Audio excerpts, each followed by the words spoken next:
We're losing a planet, Neil. I'm afraid that I can't understand it.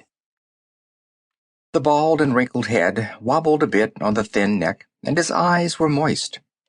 Abravanel was a very old man. Looking at him, Neil realized for the first time just how old and close to death he was. It was a profoundly shocking thought. "Pardon me, sir," Neil broke in, "but is it possible? To lose a planet, I mean. If the readings are done correctly and the K-factor equations work to the 10th decimal place, then it's really just a matter of adjustment, making the indicated corrections. After all, societics is an exact science." Exact! Of course it's not. Have I taught you so little that you dare say that to me? Anger animated the old man, driving the shadow of death back a step or two. Neil hesitated, feeling his hands quiver ever so slightly, groping for the right words. Societics was his faith, and his teacher. Abravanel its only prophet. This man before him, carefully preserved by the age-retarding drugs, was unique in the galaxy, a living anachronism, a refugee from the history books. Abravanel had single-handedly worked out the equations, spelled out his science of societics. Then he had trained 7 generations of students in its fundamentals. Hearing the article of his faith defamed by its creator produced a negative feedback loop in Neil so strong his hands vibrated in tune with it. It took a jarring effort to crack out of the cycle. The laws that control societics, as postulated by you, are as exact as any others in the unified field theory universe. No, they're not. And if any man I taught believes that nonsense, I'm retiring tomorrow and dropping dead the day after.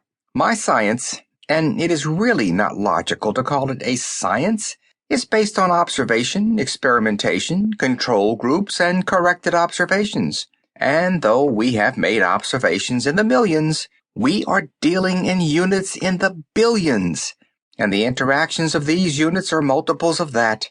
And let us never forget that our units are people who, when they operate as individuals, do so in a completely different manner. So you cannot truthfully call my theories exact. They fit the facts well enough and produce results in practice. That has been empirically proven so far. Someday, I am sure, we will run across a culture that doesn't fit my rules. At that time, the rules will have to be revised. We may have that situation now on Himmel. There's trouble cooking there. They have always had a high activity count, sir, Neil put in hopefully. High, yes, but always negative until now. Now it is slightly positive, and nothing we can do seems to change it. That's why I've called you in.